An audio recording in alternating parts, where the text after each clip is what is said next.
Hey, it's Iris helping you to find your passion and make it your work. Welcome to my YouTube channel, or if you've been here before, welcome back. So good to have you here. Thanks for tuning in. So as you can see, I'm filming from yet again another outdoor location today.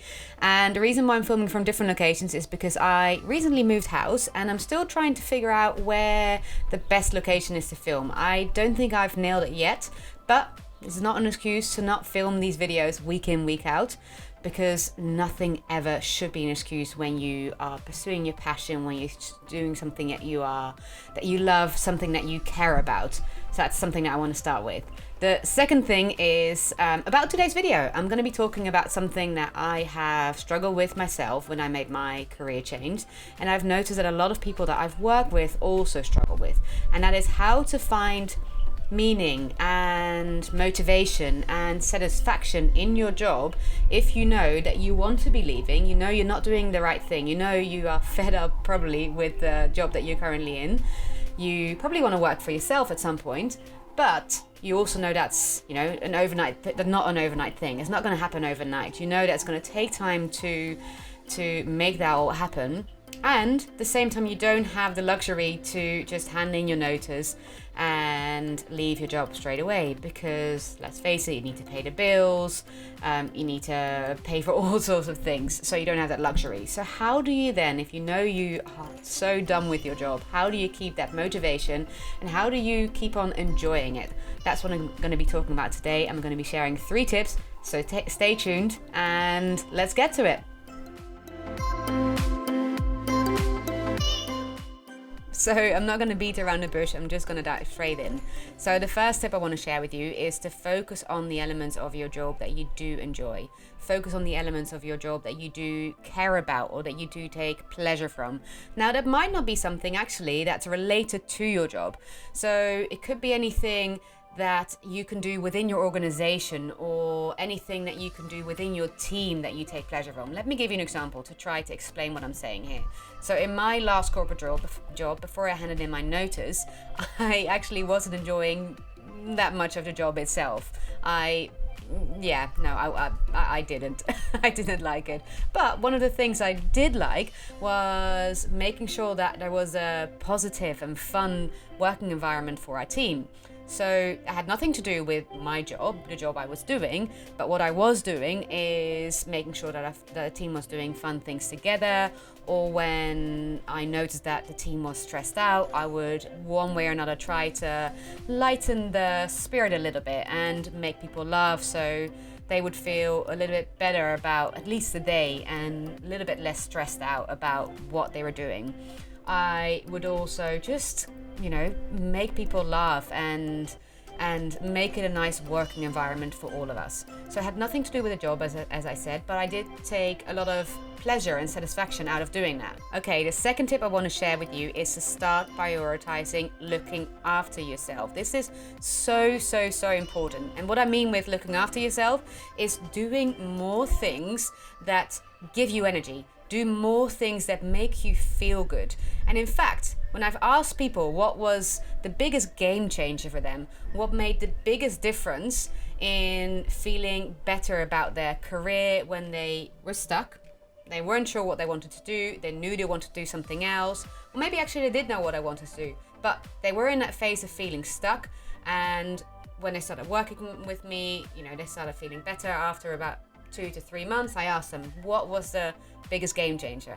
And pretty much all of them said, is to start prioritizing looking after myself. So what that means is, if at the end of the day, you're feeling drained, you're feeling low, you're feeling exhausted, do something that lifts your energy. Do something that makes you feel good. I do that by going out in nature. So I can go for a walk with my dog, play outside with my son, read a nice book, or watch an inspiring YouTube talk or TED talk. It is having good conversations with friends and family. It's exercising, super important. Meditation, yoga. And I notice when I don't do any of those things for a long time, I get in a really bad place. But when I do all those things regularly, then I can deal much better with setbacks, with failure, with anything really that normally gets me down. So start prioritizing Self-care, start prioritizing things that lift your energy. Super important. All right, moving on to tip number 3, and that is to start doing that thing that you are dreaming of. Start doing that thing that you want to do. So if you want to start working for yourself, if you want to start blogging, vlogging, if you want to start your website, if you want to enroll in a course or a qualification program, something like that, then start doing it. Don't wait until something has happened, until you have a new job, until you have more something, whatever that something is. Start today.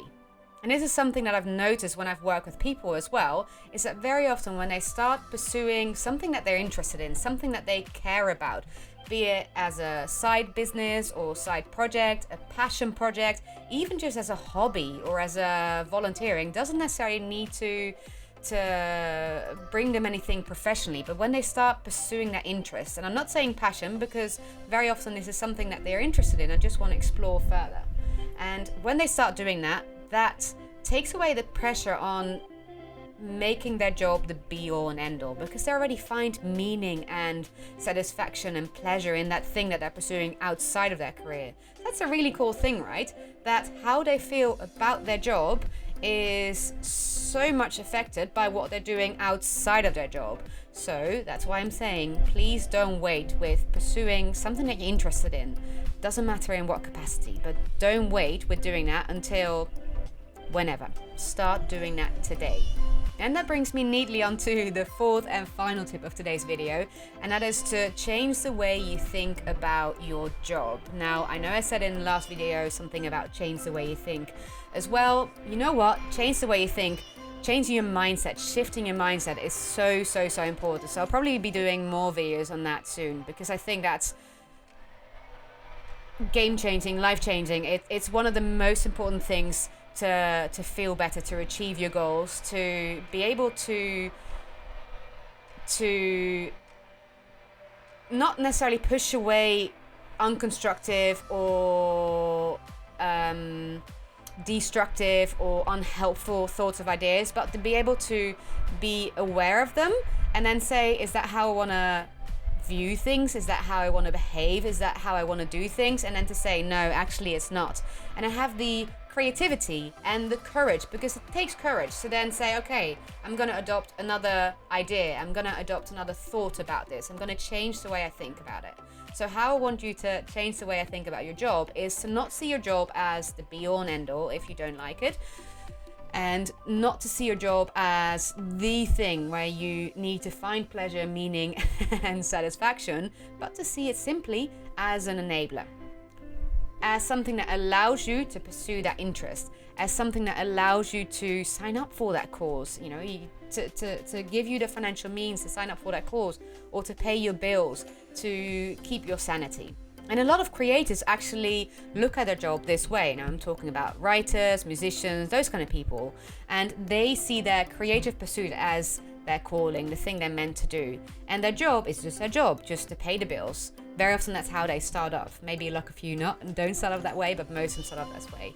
And there's no reason why you can't adopt, even if you're not a creative, maybe you are, but if you're not, there's no reason why you can't adopt that same mindset where you see your job as an enabler, something that allows you to do something else. As I said, be it signing up for a course, be it starting your own website, starting your own business, vlogging, blogging, whatever it is that you want to do. It takes the pressure off your job, and very often that already makes people feel a little bit better about it. All right. That's all I had for you today. 4 tips to help you find more motivation, meaning, and satisfaction in your job. Let me know what you thought of this in the comments. I would love to know. And also, as always, if you watched it up until here, then you must have liked it. So please hit that thumbs up button and leave a comment. Say, I'd love to hear which one of these 4 tips is the one that you're going to implement, the one that you kind of went like, yes, oh wow, yeah, I'm gonna do that. That's a great one. So let me know in the comments, and don't forget to subscribe to our email list over on irissmith.com. Thank you so much for watching. Next week, I'm going to be talking about the 4 biggest lies, 4 or 3, I think it's 4 biggest lies about finding your passion. So another great one, I hope you're going to like that. So that's next week. If you want to see that, then as I said, subscribe to my channel and hit the bell next to it so you get a notification as soon as I post that, or subscribe to my email list on irissmith.com. That's all I had, really all I had now. I'm done talking. I'll see you next week. Bye.